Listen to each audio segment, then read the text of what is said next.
Great. So, welcome to Hopeful Conversations. I am Vicky Montague, and today I am joined by my dear friend Kathryn Bonney, who is over in America. And I met Kathryn through training to be a practitioner in the three principles, and we both ended up on the same training course with Nicola Bird. And so I met you, Kathryn, for the first time when we had an intensive, I guess, over near London. So you flew all the way over here, which still blows my mind to do that. And we spent Twice. Yeah. yeah, we spent, was it 3 or 4 days together? I don't know. I remember it 3. being a beautiful time. Getting to know you and hearing, some of your kind of journey, I guess. And one of the things that I know has kind of always been something bubbling away in the background has been your issue with weight. And so, we were just catching up before pressing record, and, you acknowledged yourself that so many people struggle with weight, with the expectation of what it should be, and all the rules and diets and everything else that go with it. And I just think it will be such a helpful conversation to have, for you to share, just some of what you've seen around this, because I know it's an evolving kind of area, as much of what we kind of share is. But I wonder if you can kind of tell the listeners a little bit about your journey, kind of where you were with your weight and what you've seen about it recently, because I think it will be super helpful. Thank you, Vicky. I'm so excited to get to join you today. And it's just wonderful to be sharing this journey with you and be talking to your listeners. Um, so weight is it. If there was a centerpiece on the table of my life, weight is absolutely what would dominate the space. It has been the underlying conversation of my existence since I turned 18. It has always been a problem. And I can remember as young as, 12 or 13 years old, um, knowing that my eating was a problem, knowing that food was a problem, having conversations about how I needed to put myself through intense exercise regimes at 12 or 13. I had already started bulimic behaviors, so I was already purging after eating meals at the age of 12, yeah, seventh grade. So that idea, right, the seed of there's something wrong with this body, and that the way that it looks, the amount of mass it takes up in comparison to gravity, that there was something wrong about it. And I do remember that I had this fantasy that I should weigh 110 pounds. And what's true is that I am nearly 6 foot tall. And what's true is that on a scale of 1 to 10, when we talk about curvaceous and we talk about full bodied and we talk about ways to describe my body type, I'm probably an 8 out of 10 when we talk about a woman's body. Mm-hmm. And for me to weigh 110 pounds means that I'm dead, because that is not actually real. And there was no place in my world where I could actually have that conversation when I was 12 or 13. There was no when for me to say, hey, this is what I'm thinking. And they could say, hey, that's not real. That's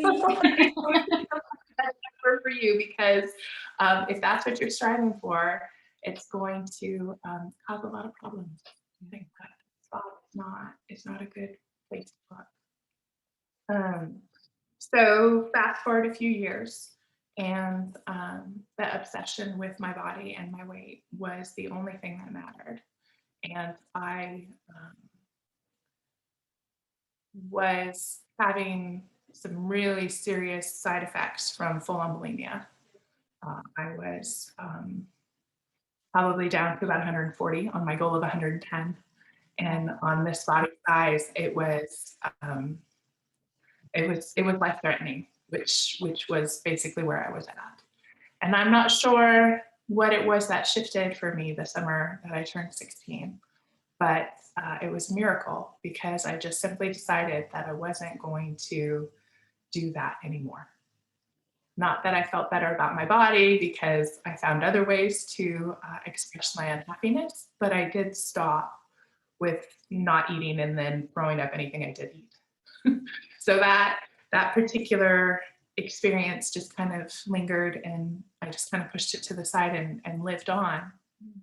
Well, fast forward to 25, and I had been going through cycles of losing weight and gaining weight and losing weight and gaining weight. Um, it's kind of dependent on how I was experiencing life. So if I was unhappy in the world, I would, gain 40 pounds. And if I found a place where I was more comfortable, I would lose 30 pounds. And then I go back and forth. And I did the math. And it was something close to 800 pounds that I kept losing and gaining and gaining and Wow. losing between 18 and 25. So weight has always been just that constant thing because it was never consistent. It was never a place where I had any footing because the swings of weight were so dramatic that I would never know what to expect one day to the next. Well, I turned 25 and I lost 130 pounds. So it was just this dramatic, it was probably the best physical shape I've ever been. And it was awesome. I snagged a husband. He met me right at that moment. It was like, oh, girl. And it was like, yeah, okay. And then within 6 months, I gained it all back plus, plus, plus. And so I was really stumped. Oh, there's a piece of that conversation that I think is worth mentioning. I was at the lowest weight I'd ever been. I was training for a marathon. So I was exercising every day, right? So I was just super, super conscious of what I was eating, how much I was exercising. It was taking all of my attention to get my physical body into this certain shape. And I looked sexy as hell. Like I was hot. And the world was responding to me as this sexy, hot woman. And so it was a beautiful feeling, except it wasn't really how I felt because what was occurring inside was the bulimic thoughts and the bulimic tendencies. Right. So as thin as I had gotten, healthy as I had gotten, I then suddenly dumped back into that pool of not being fit enough, not being good enough, not looking well enough, and started to exert crazy control over food and started to purge again. And if I'm honest, it threw me. Like that was the moment where I stood on the edge and was like, I don't know what to do with any because the thought that if I just looked a certain way, that my life would be okay was suddenly so not real. And in fact, my life was completely out of control, except that I had already achieved the thing that everyone said was going to fix it. I already looked amazing, but I was just miserable. So yeah, they did me my husband, and then I gained all the weight back, all of it. And what I saw about that was that I wasn't willing to look again. Like I wasn't actually going to explore that terrain. I wasn't going to go back down that path. I wasn't going to open that Pandora's box because I hadn't seen anything new about life. And in fact, I was starting to have even more anxious thinking and more just out of control thoughts because now I had a husband and now we were trying to build a life together and we were looking in this direction. And so all the things that were now possibilities for our future, all of the things that were now out of my control, it was like I'd gone from single woman who just needed to find a guy to married woman who's always talking, having a family and right the rest of our lives. So there was more, even more to deal with. And I said, I can't lose another 200 pounds and then gain another 200 pounds, lose another 200 pounds. Like this isn't going to work in my life. It's too stressful. I did have some legitimate health concerns. Like, what is that doing to my body to Yeah. constantly swing the weight back and forth? And so I made a conscious decision in 2005 that I wasn't actually going to try and lose weight the way that I had in the past. But it was always on my mind. Right? I was always feeling so guilty because I look at these pictures of us from when we first started dating, and now he was married to someone totally different, and I had so many judgments about it, and um, and I was getting a lot of discrimination. There is a lot of thinking in our culture about fat people, and there is bias, and there is tangible like people's responses to you. Uh, the little things, trying to sit on an airplane, right, and seatbelt not fitting, or trying to go to an amusement park and go on a roller coaster, or simple things that people who don't have a weight consciousness would ever consider. Just the looks that people give you, all of that experience and reality, right? So it was always just this, hey, you should lose some weight, but it was always like, yeah, that's really scary. I'm not sure that that's a safe place to look. Yeah. And until my thinking changes, I'm not going to go there. So constant battle, constant awareness, lots of my energy, lots of my attention. Yeah. And in the end, it was just a really miserable place to be, because that thing that was always on a to-do list that I could never actually get my head around. Like it was that year in, year out. If you look at all my vision boards, right? You look at all of my life goals, it's always lose 100 pounds, lose 100 pounds, lose 100 pounds. It's like, oh my gosh, am I so tired of it?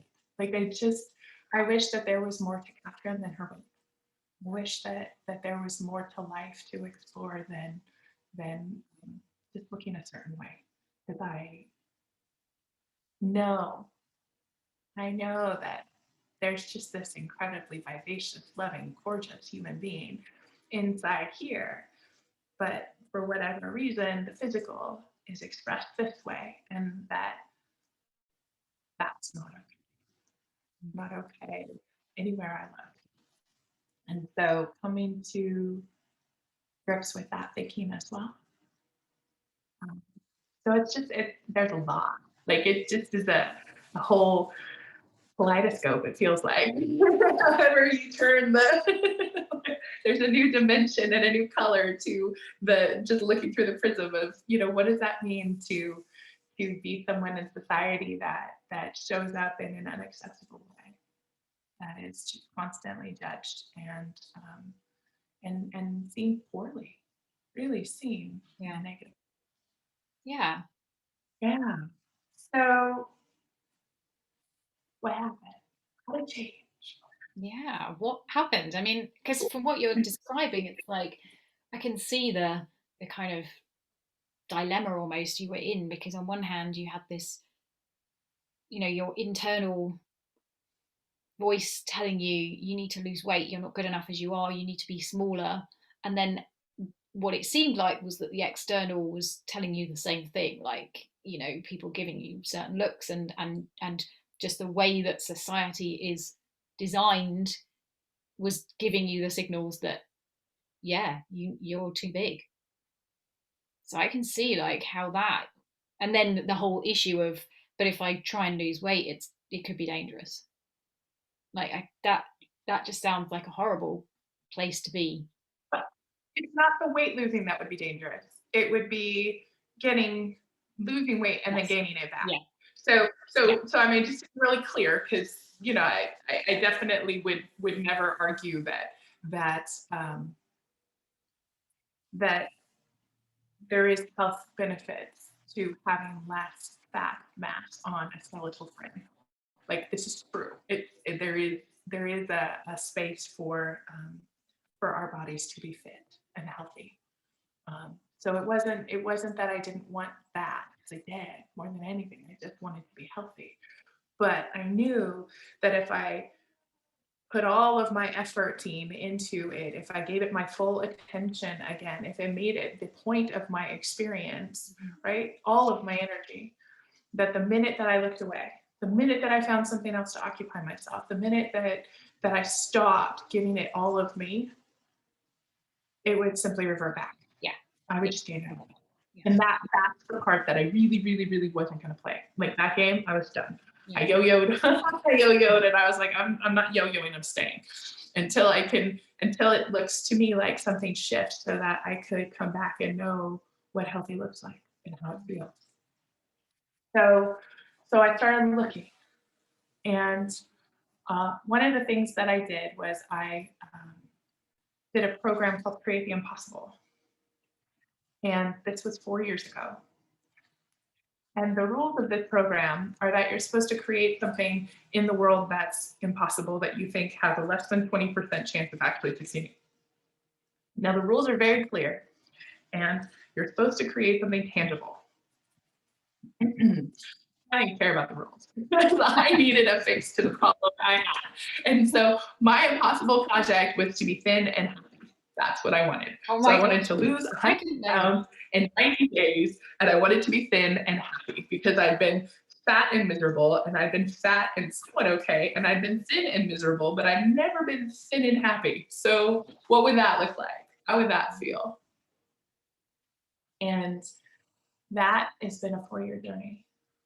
That has been a 4 year exploration. That has been just a really beautiful uncovering of what it really means. A couple of the things that I've noticed. The thought that there's something wrong with my body is not my thought. I was not the one who put that into my head. It's not possible because it wouldn't have occurred to me until someone else said it to me. So there's a particular person in my life that said it a lot. And I took it personally. Like I thought that the wisdom they were giving me was actually worth listening to, and that what they had to say about bodies and um, physical presence and health and all of those things, that they had wisdom to share.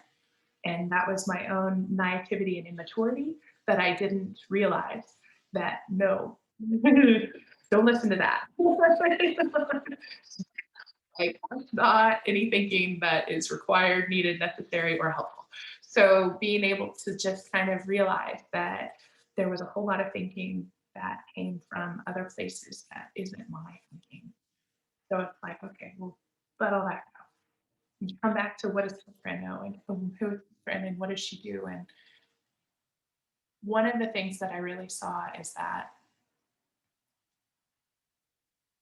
without all of the thinking, I am an incredibly healthy person. Without the distraction, without all of the expectation, without all of the diet craziness, without all of other people's ideas about what works for them and how it should work for everyone, without other people's thinking straight up, I know exactly what I want to eat. I know how much I want to know eat. I know what makes my body thrive. I know what I need to consume. I know what my boundaries are. I know when I've gone past them. I actually know everything that I need to know. I am the expert in Kathryn and Kathryn's body. And it's absolutely astounding to discover that after so many years. To actually like fall into that and sit into that and be like, oh, I know what's best for me. Like, wow, that's amazing. Incredible.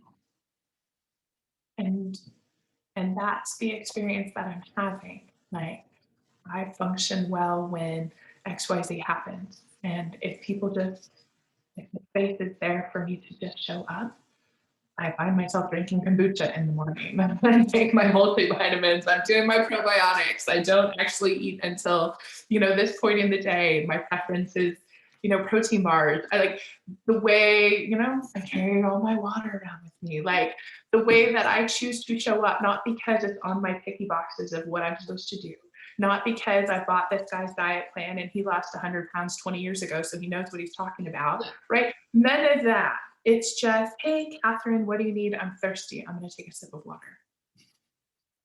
So there's that component of it. The other thing that I've seen is that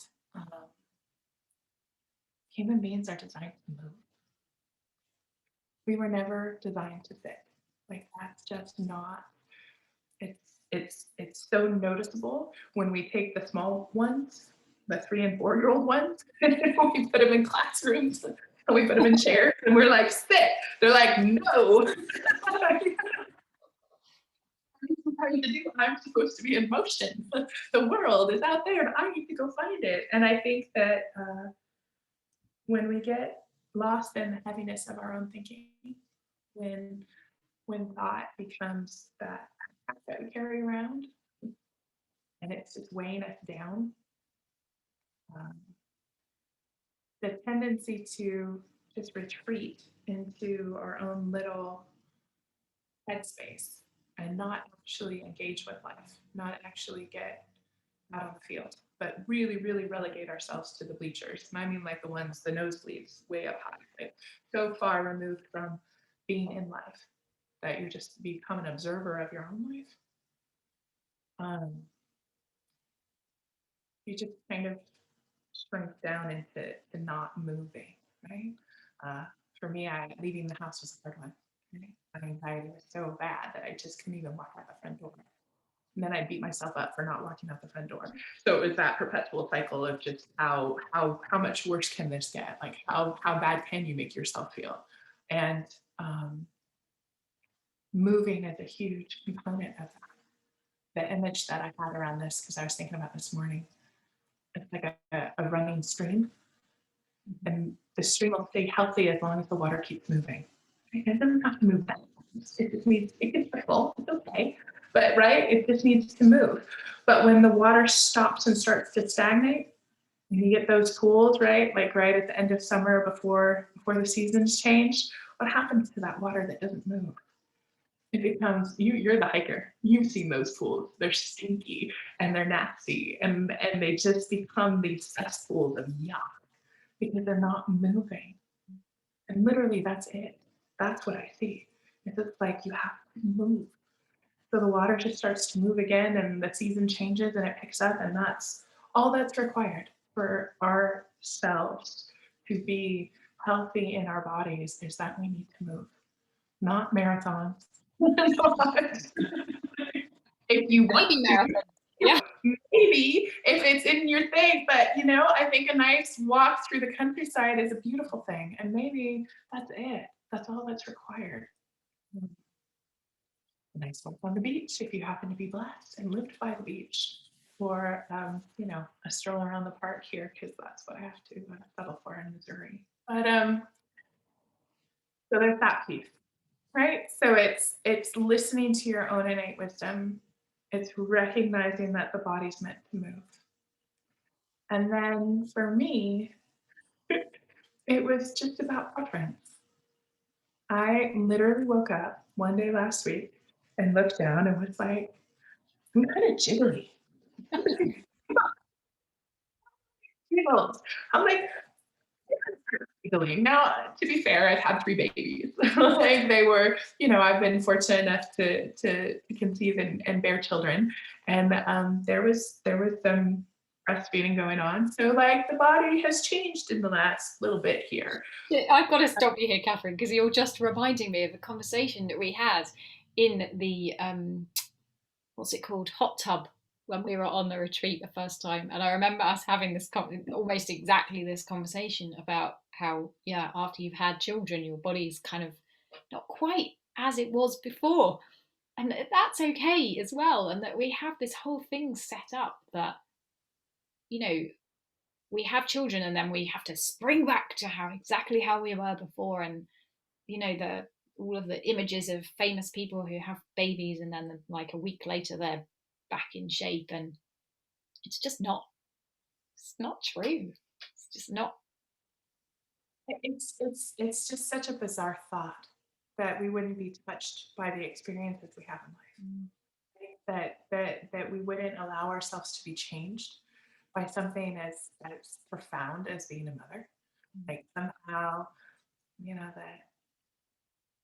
that I am supposed to experience that and then not miss a beat.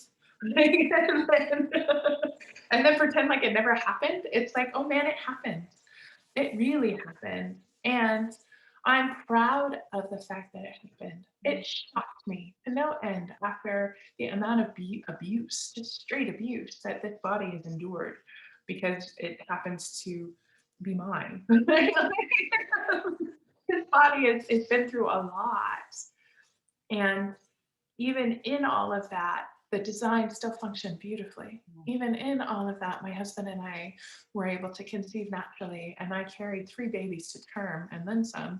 And I was able to birth all 3 of them naturally. Like all of that is just outstanding. So it certainly has, and I'm glad you brought that in because it changed my relationship to my body. Because how could I possibly hate something that is giving me beautiful creatures? The richest, most beautiful expression of life has come from this body. So any judgment that I may have had about it, it's just like, are you kidding? You know what this body did? Like, oh, whoa, this body's amazing. Like this body's done fantastic, wonderful things. So there definitely was a piece that came from the hot tub conversation that you're referencing that just brought it home to me that there's nothing, it's just that perpetual fight against myself and just finally like putting down the swords and the shield, seeing me like, hey, it's okay. Like you're just you and this is the experience. So then after that, it comes to present. And it's like, well, I'm done having babies. I'm not gonna be doing the baby weight swing, right? You gain, you lose, you gain, you lose, and then we're not breastfeeding, so thank God. So this is actually mine again, 100%. Like, hello, my body again. And so then it was like, well, how do you want your body to look? What do you want? And it was like, oh, yeah, jiggle. Jiggling is not. I'm not into it. I maybe it was okay yesterday, but today not so much. And then it's just a beautiful exploration of, okay, well, if you don't want to jiggle, then what is there to do? And for me, that was, you know, engaging with a personal trainer and having daily workouts and just doing what shows up, right? Just listening to my wisdom and knowing that I got this, that this is the direction that I've headed in. And it's going to take the time that it takes. Letting go of made up expectation. Well, now that I've looked in this direction, I think, by the end of February, I should be down 50 pounds. It's like, now, like, really? I think more it's like, hey, I'm going to stick with this new habit. I'm going to keep playing with this new game that I've just invented for myself. And I'm really curious because I can barely like do any push-ups right now, right? And this just moving my arms hurts because it's been a while since I've engaged my muscles in that fashion. And so I'm just really curious more about like, hey, if I do a plank every day, how long could I hold a whole plank at the end of February? Hey, if I keep working on being physically fit, like how many push-ups could I do by the end of February? Not because I need to do 500 because it proved something, but simply because, hey, this body will actually respond to that constant nurturing and strong. So what's it going to look like? Right? Capitalism, that we have the power to influence ourselves, that we have the ability to transform our physical presence, but from a place of just curiosity and understanding and wonder, right? As opposed to judgment and criticism and abuse. Mm.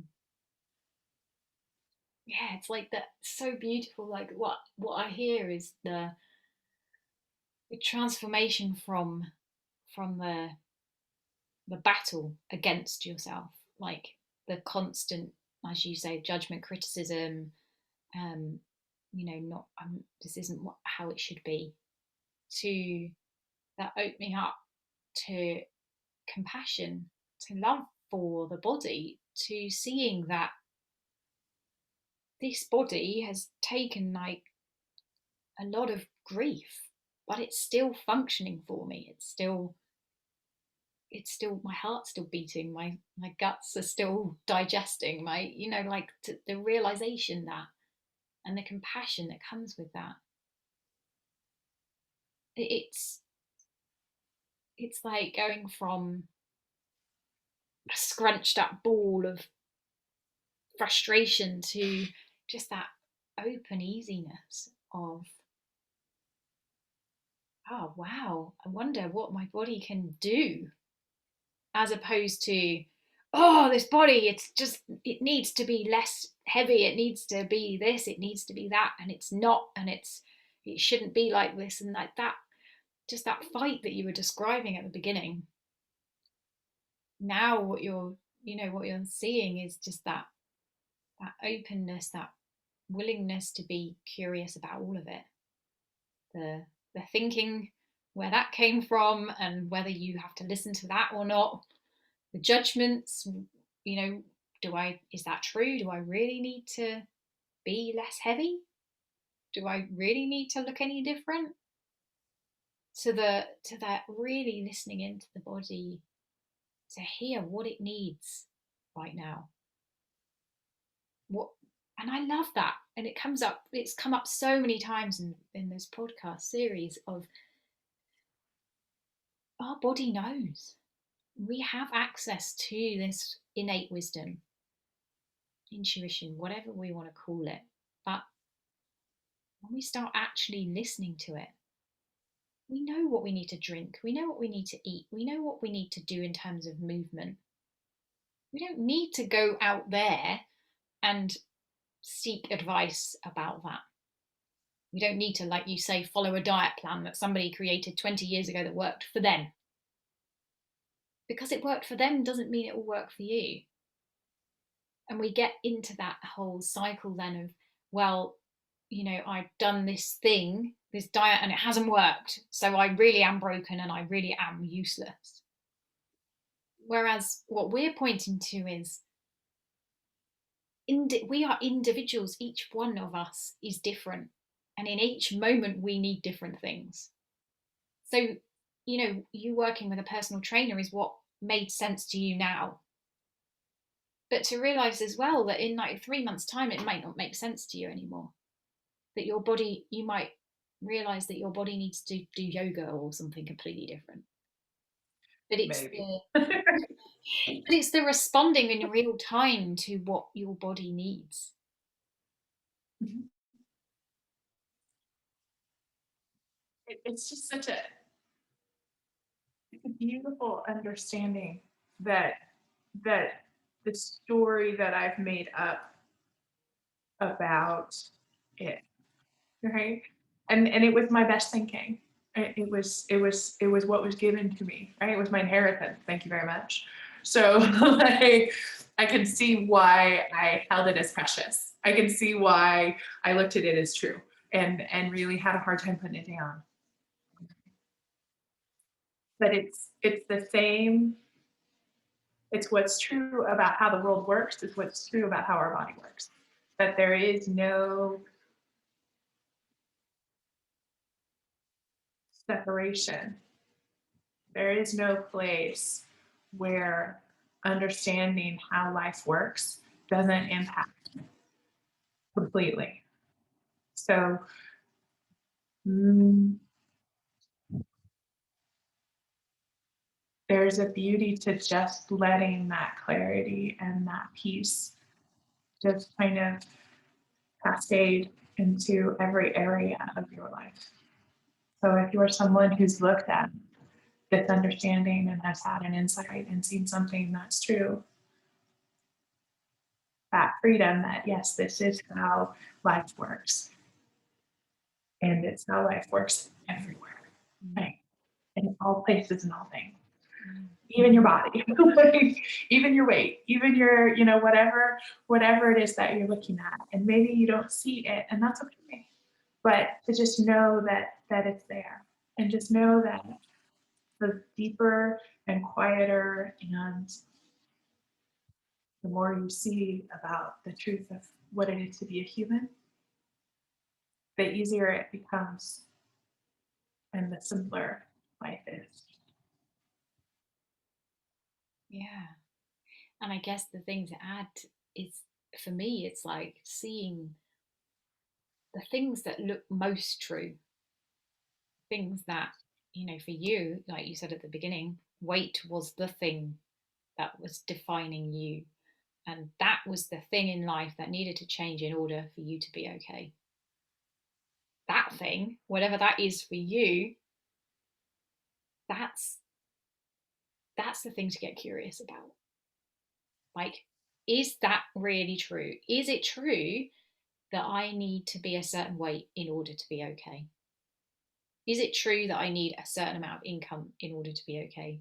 Is it true that I need a husband in order to be okay, or children, or whatever it is that looks really fixed, or that my health needs to be better, or that I need to get rid of something? Whatever it is that looks really fixed and true is the thing to just poke a little bit and to get curious about, is it really true, or is it just true in your head? Like, we all have those things that look true, but from what you're really showing is that that can loosen, that story can loosen even when society is feeding it. Like, for you, I mean, weight is, it's not just you. You think of the millions of people who are always on a diet, and the what we're fed from every angle about weight. It appears that in order to be okay, we should look a certain way and be a certain weight and do a certain type of exercise and blah blah blah. But what you're showing is that none of that's true. It's just what we've taken on as truth, and it's, Innocently. yeah, innocent, For totally. for lack, for lack of knowing any better. Yeah, For lack of being shown a different path. yeah.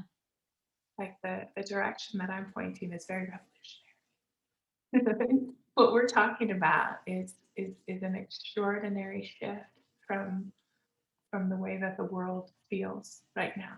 Mm. But I think it's what we're ready for. Mm. I think this is the direction to head, because each of us, every person in this world, deserves that experience of life that comes from knowing your own faith. Right? Like really, really feeling what's true. And when that busy noise of thought around physical body and needing to spend energy to manipulate physical body, like when that goes, suddenly there's an entire universe of things to do and be and see and explore. And it's like, oh my gosh, how much of my life have I wasted just thinking about that stupid thing? Like, it's not even worth my time. It's not even worth a moment of my thought, because there's so much more to life than the size of my physical body. Oh my But what's gosh. also really cool is the whole thing about, you've spent all of that time looking at that thing and how to make it, how to fix it. And you're basically going around the same old, because that's all that's in there, is what you've been fed and the conditioning that you have and the experiences you've had. It's all in a pot and you're just stirring it around, and it's just like you were talking about the stagnant pool. It's just stale water.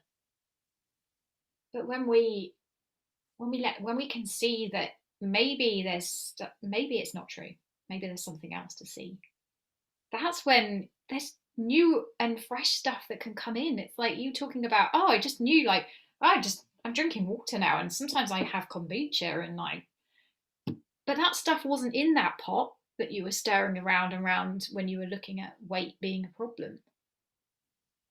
So it's not that we're saying, yeah, sod the diet, just, eat whatever you like and don't, it's not that. No, no, it's a different feeling from that, because that's still responding to the conversation. It's just a different come from, but it's still the thinking. And what what I think this podcast and what we're pointing at is something profoundly different. It's recognizing that it's thought, that it is thought, and that the impact of thought on us as human beings, noticing that relationship and seeing how we can loosen up our grip and just experience it differently, then it's not a conversation anymore. I pointed to a couple of things just because they came to mind, but I don't think about them. That's the point. It's getting to this place where I don't think about food. I don't have any relationship with food except that I'm hungry, so I eat. That's what fuels the body to keep it moving.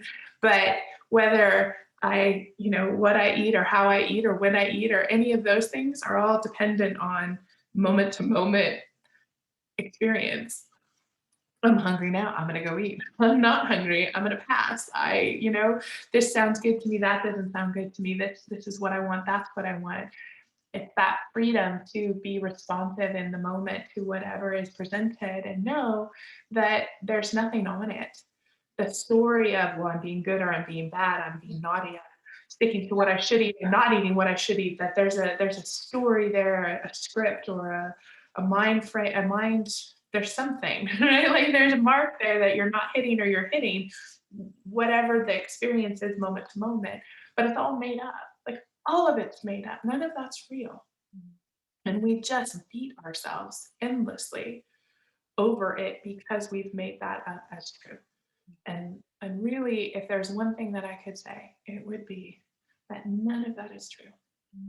And the minute you put it down, the minute you let it go, the minute you just stop beating on yourself,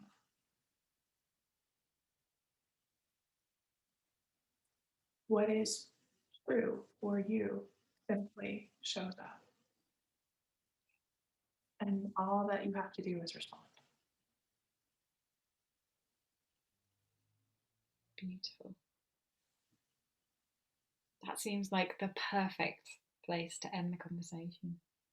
It's been so, so gorgeous exploring this with you, because we talked around it a few times, but never in so much depth. And I really appreciate you. It's a difficult subject. And I know it's been something that, has weighed heavily on you in the past. And it's beautiful to have this conversation now and see where you're at. It's just amazing. So if people would like to work with you, because obviously you do one-to-one coaching, so how could people find out about working with you? Where do they find you? You can find me on Instagram. I'm also on Facebook, or you can just go to my regular old website. It's Kathryn Bonney Coaching, KATHRYN BONNEY. And I am based in the United States, but I'm happy to work with anyone around the globe. So Hence this amazing thing. Yeah. But yeah. I will put all the links in the show notes and underneath the video, so you'll be able to click and find out more about Kathryn if you want to do that. And thank you once again, and I hope I will catch up with you very soon. Take care. Bye.